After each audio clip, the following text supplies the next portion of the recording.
China, nakahanda na sa anumang malaking digmaan na paparating laban po sa bansang Amerika. Deteriorating between China and the United States, with Beijing declaring it's prepared to go to war with America.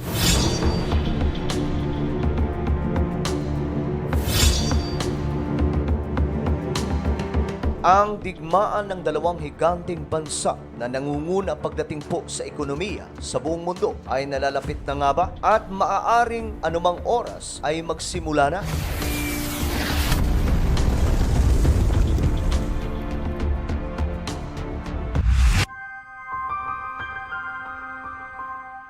Hello, what's up mga sangkay? This is me. I'm back for another vlog today. Huwag niyo pong kailimutan na i-subscribe yung ating YouTube channel, i-click ang bell at i-click niyo po yung all. At sa mga nanonood po sa Facebook, i-follow niyo po yung ating Facebook page. Today mga sangkay, ating pag-uusapan ng patungkol po sa tumitinding sigalot ng bansang Amerika at bansang China. Nagiging mainit na po ang tensyon. At isa pong tagong digmaan ang nagaganap ngayon mga sangkay na posibleng humantong sa full-scale war ng dalawang bansang ito.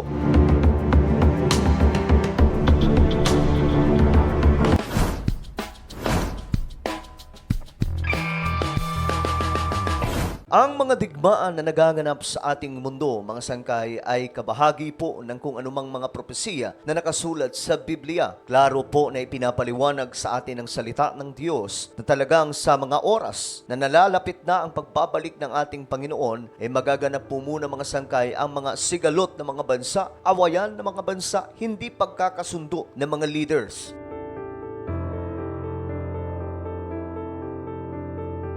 At ito po ang nangyayari sa ating panahon ngayon, mga sangkay. Pinapatunayan lamang po neto na ang salita ng ating Panginoong Diyos ay hindi po nagsisinungaling. Kung ano ang sinabi sa kanyang salita, ito po ay natutupad ayon po sa kanyang kalooban. May isang supernatural, mga sangkay, na nangyayari ngayon sa ating mundo na nagtutulay patungo po sa isang malaking propesiya na nakasulat sa Biblia bago po ang pagbabalik ng ating Panginoon. Ayon po sa Biblia, mga sangkay, habang tumatagal ng ating mundo, ang kaguluhan ay patuloy na uusbong at magaganap sa ating planeta.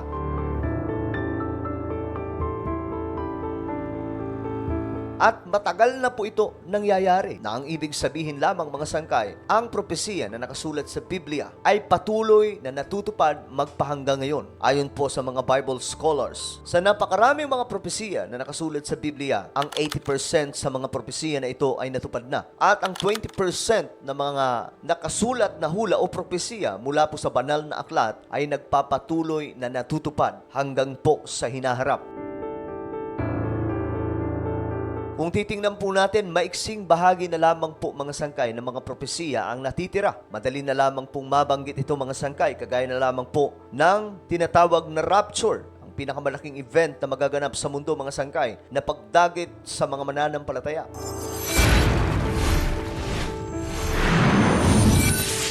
Ang paglitaw ni Antikristo. Ang magaganap na tribulation sa ating mundo. Ang Battle of Armageddon. At ang millennial reign ng ating Panginoong Diyos sa mundong ibabaw.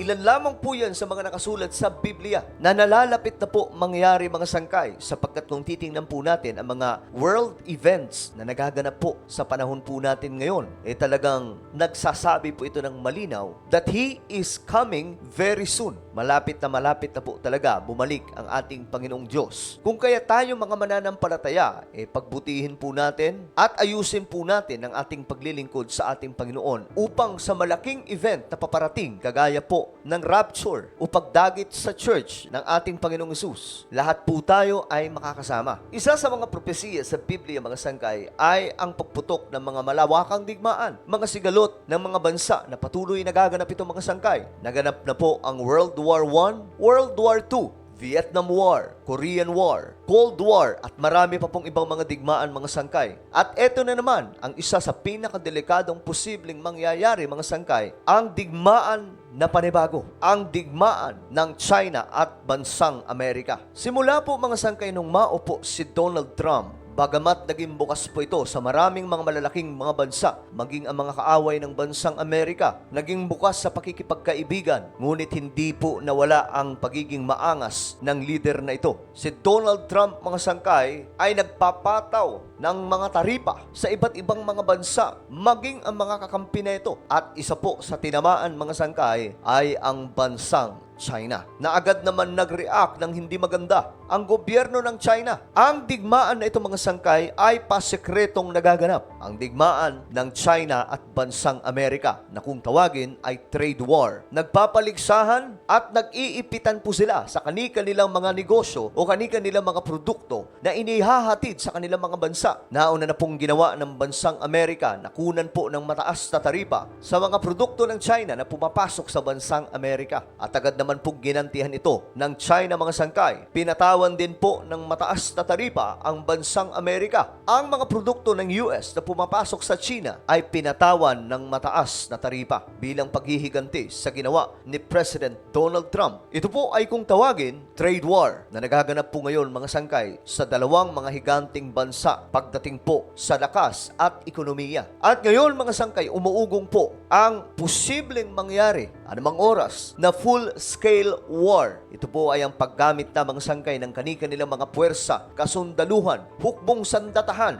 para po lusubin o makipagdigma sa kanilang mga kalaban.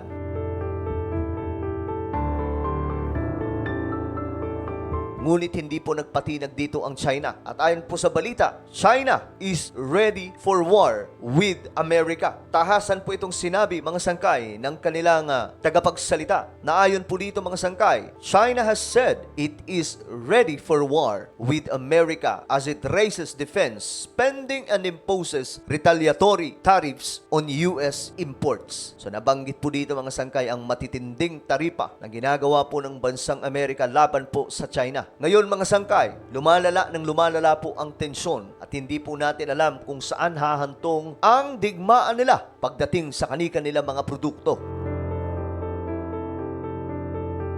Ayon po, mga sangkay, sa representative ng bansang China, nung narinig po nila ang pagbabanta ni US President Donald Trump, pagbabanta ng isang digmaan, mga sangkay, agad-agad naman nagsalita ang representative ng China doon po sa bansang Amerika. At ayon po sa kanya, if war is what the US wants, be it a tariff war, a trade war, or any other type of war, we are ready to fight until the end. Ganyan po kabigat, mga sangkay, ang sinabi nitong China na at any moment, ready daw po sila sa kahit na anumang klaseng digmaan. Ito man ay tariff war, trade war, or any other type of war, mga sangkay. Sila daw po ay ready at lalaban po sila hanggang sa pinakadulo. Kamakailan lamang, mga sangkay, sinabi po ng US Defense Secretary na ang Amerika ay nakahanda na daw po na sumabak sa isang malaking digmaan. Buong mundo, mga sangkay, ay nagulat sa statement na ito, lalong-lalo na po ang China. Kung kaya't ang China naman ngayon, mga sangkay, nagmayabang. Na ayon nga po sa kanila, mga sangkay, kung ang digmaan ang gusto ng bansang Amerika, digmaan man ito patungkol sa taripa, digmaan man ito patungkol sa kanilang mga negosyo o palitan pagdating po sa mga produkto, o kahit na anumang klaseng digmaan, nakahanda daw po silang lumaban hanggang sa huli.